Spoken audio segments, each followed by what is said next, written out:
ఈ కుల వివక్ష అనేది చాలా కాలం క్రితం హిందూ మతంలో ఉండేదని చాలామంది పెద్దలు పోరాడారు. దానికి సంబంధించి ఎన్నో సంస్కరణలు చేశారు. ది గ్రేట్ బాబాసాహెబ్ అంబేద్కర్ గారు వచ్చాక ఏ అయితే కుల వివక్ష చూపించే ఆ సంఘటనలు ఉన్నాయో వాటన్నిటికీ చెక్ పెడుతూ అందరికీ సమానమైన హక్కులతో రాజ్యాంగాన్ని రాసిచ్చారు. అయితే రాజ్యాంగం రాకముందు నిజంగానే ఎస్సీల మీద ఇక్కడ ఎస్సీ ఎస్టీ బీసీ అనుకుందామంటే మైనారిటీ కూడా పక్కన పెడదాం. ఓసీ బీసీ ఎస్సీ ఎస్టీ ఇలా 4 వర్గాలు ఉన్నాయండి. మన భారతదేశంలో ఉన్న 100 కోట్ల మంది 4 వర్గాల్లో ఏదో వర్గంలో ఉంటాడు. అయితే మైనారిటీలు కూడా ప్రత్యేకమైన వర్గం ఉంది, లేదా మైనారిటీలు కూడా ఇందులోనే ఉంటారు ఎక్కడో చోట. యాక్చువల్గా హిందూ మతం ప్రకారం ఓసీ బీసీ ఎస్టీ వీళ్ళ మీద వివక్ష లేదు. వీళ్ళకి ఆలయ ప్రవేశం నిషేధం లేదు. అంటే చదువుకోవడం కానీ అంటే బళ్ళలోకి గుళ్ళోకి రానివ్వకపోవటం, లేకపోతే ఊళ్ళోకి రానివ్వకపోవడం అనేది ఓసీల మీద బీసీల మీద లేదు. ఇక గిరిజనులు ఎక్కడో వాళ్ళు కొండల్లోనూ లేకపోతే అడవుల్లోనూ ఉండేవారు కాబట్టి అందరూ ఒకే తెగలు అక్కడ బతికాయి కాబట్టి వాళ్ళకు కూడా వివక్ష అంటే ఏంటో తెలియదు. అసలు వివక్ష అనుభవించిన వర్గం ఏదన్నా ఉందంటే ఎస్సీ. అంటరానితనం, ఊళ్ళోకి రానివ్వకపోవటం, మూతకు ముంత ముడ్డుకు తాటాకు, బళ్ళలోకి రానివ్వకపోవటం, గుళ్ళోకి రానివ్వకపోవటం. ఎందుకంటే అంబేద్కర్ గారు చదువుకునేటప్పుడు కూడా బయట ఉండి చదువుకున్నారు, మొన్న చదువుకున్నప్పుడు కూడా. ఇక ఒక 500 సంవత్సరాల క్రితం లేదా ఒక 1000 సంవత్సరాల క్రితం పరిస్థితి ఎలా ఉందో ఒకసారి ఊహించండి. తీవ్రంగా వివక్ష ఎదుర్కొన్నారు. అంటే అది మతం చెప్పలేదు, కానీ అప్పుడున్న ప్రజలు, అప్పుడున్న కొద్దిమంది పెత్తందారులు వీళ్ళు అంటరాని వీళ్ళు అసలు గుళ్ళోకి బళ్ళలోకి రానివ్వకండి అన్నారు. సరే, ఆ వివక్షతో కరెక్ట్గా ఇక్కడికి మిషనరీస్ ఎంటర్ అయ్యారు. బ్రిటిషులతో పాటు మిషనరీస్ కూడా భారతదేశానికి వచ్చి ఎవరైతే ఈ ఊర్లో, ఇప్పుడు వీళ్ళు ఊర్లోనే ఉండరండి ఎస్టీలు, ఇక ఓసీలతో బీసీలతో ఊరు చివర ఎస్సీలు ఉండేవారు. వీళ్ళ దారుణమైన పరిస్థితి చూసిన ఆ మిషనరీస్ ఏం చేశారంటే వీళ్ళు గుళ్ళోకి రానివ్వట్లేదు, బళ్ళలోకి రానివ్వట్లేదు కాబట్టి వీళ్ళకి చదువు చెప్పాలి, వీళ్ళకి వైద్యం అందించాలి. నిజానికి అప్పుడు ఎవరైనా ఎస్సీ కాలనీల్లో ప్రసవం జరగాలంటే, డెలివరీ జరగాలంటే కూడా ఎవరు వచ్చే పరిస్థితి లేకపోవటం వల్ల చాలామంది ప్రసవ సమయంలో చచ్చిపోయేవారటండి ఎస్సీ ఆడవాళ్ళు. క్షవరం చేయడానికి కూడా బార్బర్ రాని పరిస్థితిలో ఎవరికి వాళ్ళే స్వయంగా క్షవరం చేసుకుని బొర్లుగా జుట్లు వేసుకుని తిరిగేవారట. అంత దౌర్భాగ్యం, అంత దారుణమైన వివక్ష అనిపించే టైంలో క్రిస్టియానిటీ ఎంటర్ అయింది భారతదేశంలోకి. మిషనరీస్ ద్వారా, బ్రిటిష్ ద్వారా కాదు. ఈ ఎంటర్ అయిన క్రిస్టియానిటీ ఏం చేసిందంటే, మిషనరీస్ ఏం చేశారంటే వాళ్ళకి చదువు చెప్పారు, ఎస్సీలకి దగ్గర చేర్చుకున్నారు, చదువు చెప్పారు, వాళ్ళకి వైద్యం అందించారు. ఎందుకంటే మిషనరీ హాస్పిటల్ చాలా ఉంటాయి. ఇప్పుడు మదర్ తెరీసా గారు ఎగ్జాంపుల్. మిషనరీ స్కూల్స్ చాలా స్కూల్స్ ఉంటాయి, అందులో వీళ్ళందరికీ చదువు చెప్పారు. చదువు చెప్పడంతో పాటు ఆలయానికి రానివ్వట్లేదు కాబట్టి చర్చిలు కట్టి, ఇదిగో ఈ చర్చిలో ప్రార్థన చేసుకోండి అంటే గుళ్ళోకి బళ్ళలోకి అలాగే వైద్యం అందించిన మతం అప్పట్లో మొట్టమొదటగా క్రిస్టియానిటీ అందించిందండి. సో చాలామంది ఎస్సీస్లో నుంచి చాలామంది క్రిస్టియానిటీలో కన్వర్ట్ అయిపోతూ ఉన్నారు.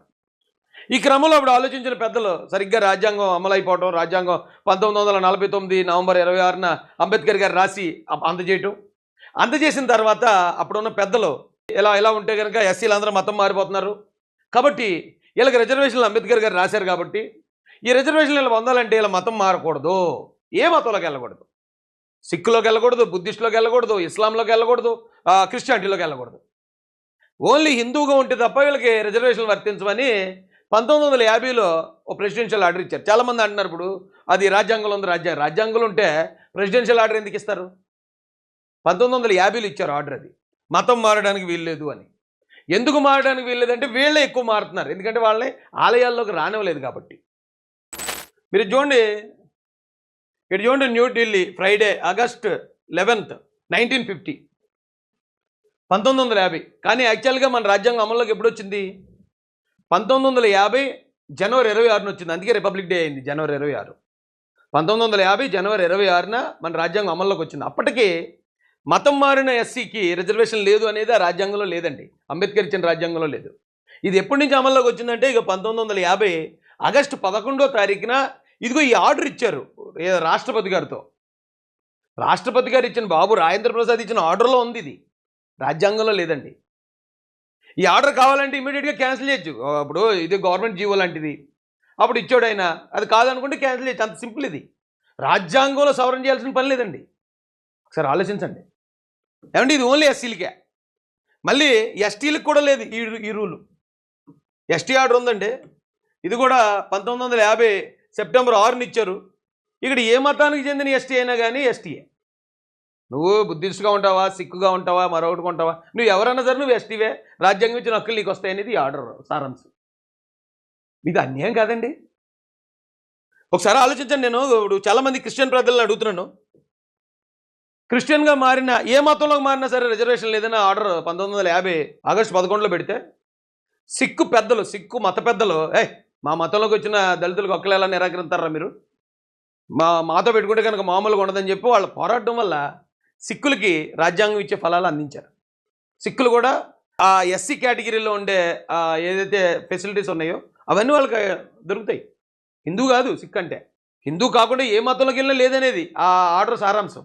అయితే తర్వాత కొన్ని రోజులకు బుద్ధిస్టు పెద్దలు, మత పెద్దలు, వాళ్ళ ఫైట్ ఫలితంగా బుద్ధిస్టులకు కూడా పోగొట్టుకున్న హక్కులు మళ్ళీ తిరిగి ఇవ్వబడ్డాయి. మరి క్రిస్టియానిటీలో ఉన్న పెద్దలు ఎంతమంది పోరాడారండి మీ చర్చిలకు వచ్చే ఎస్సీస్ కోసం? అదేంటి మా చర్చికి రావడం వల్ల వీళ్ళ హక్కులు దూరం చేస్తున్నారా, ఎలా చేస్తారా మీరు అని చెప్పి ఎంతమంది ఫైట్ చేశారు, ఎంతమంది క్వశ్చన్ చేశారు గవర్నమెంట్ని? అంటే మీ చర్చిలకు వచ్చే ఎస్సీల యొక్క హక్కుల్ని కాపాడాల్సిన బాధ్యత మీ మీద లేదా? నాలాంటి వాళ్ళే పోరాడాలా దానికి? మీకు ఏదైనా ఇబ్బంది పర్సనల్గా వస్తే మీరు పోరాటం చేస్తారు తప్ప మీ చర్చికి వచ్చే ఒక సామాన్య విశ్వాసులు వాళ్ళు పడే అవమానాలు కానీ వాళ్ళు పడే బాధలు కానీ మీరు పట్టించుకోరా?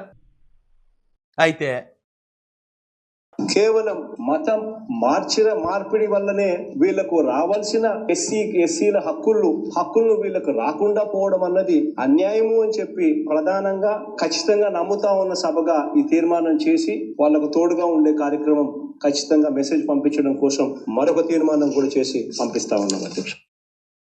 ఇది ఇప్పుడు చాలా మంది విమర్శించే వాళ్ళు అందరూ జగన్ గారి పార్టీలో ఉన్న వాళ్ళు విమర్శిస్తున్నారు కాబట్టి ఫస్ట్ ఆయన ఏమన్నాడు చూపిస్తున్నానండి.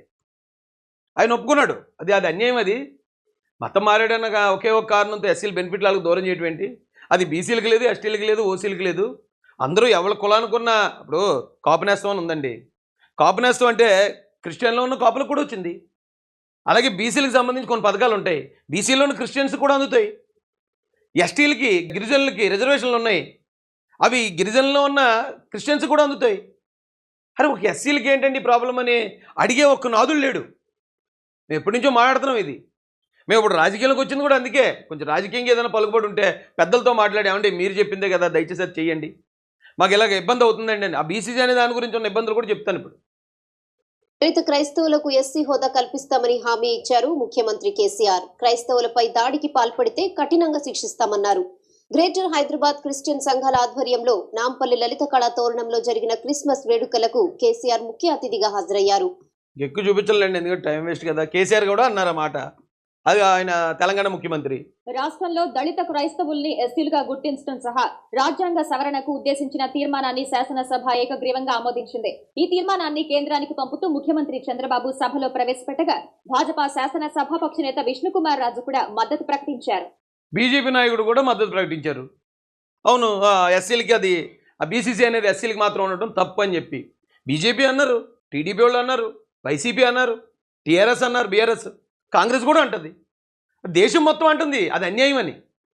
అయితే బీసీసీ అనే విషయం మీద మాత్రం మళ్ళీ ఒకసారి మేము మాట్లాడడం మొదలు పెడతాం, ముఖ్యమంత్రి గారి దగ్గర తీసుకెళ్తాం, తెలంగాణ ముఖ్యమంత్రి గారి దగ్గర తీసుకెళ్తాం. మీరు చెప్పిన మాటే కదా, మేము చాలా అవమానాలు పడుతున్నాం అండి, అవకాశాలకు దూరం అయిపోతున్నాం, చాలామంది బ్లాక్మెయిల్ చేస్తున్నారు, దాడులు జరిగినా కానీ అవతల వాళ్ళ మీద కనీసం కేసులు కూడా అవ్వట్లేదు, ఫాల్స్ కేసు అని తీసేస్తున్నారు.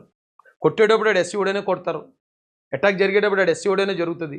కానీ కేసు దగ్గరికి వెళ్ళి శిక్ష పడేటప్పుడు మాత్రం ఆడు ఎస్సీ కాదు, ఆడు చర్చికి వెళ్తాడు కాబట్టి ఆడిని కొట్టినా చంపినా గుండు గీసినా అసలు కేసే లేదన్నట్టు తీసిపారేస్తున్నారండి. చాలా అన్యాయం అండి ఇది. దీని మీద మాట్లాడండి. ఇది తరతరాలుగా 70 సంవత్సరాల నుంచి క్రిస్టియానిటీకి వెన్నుముగ్గా నిలబడిన దళిత సమాజాన్ని వెన్ను విరిచేస్తున్న రూల్ ఇది. దాని మీద మాట్లాడండి పాస్టర్ సార్.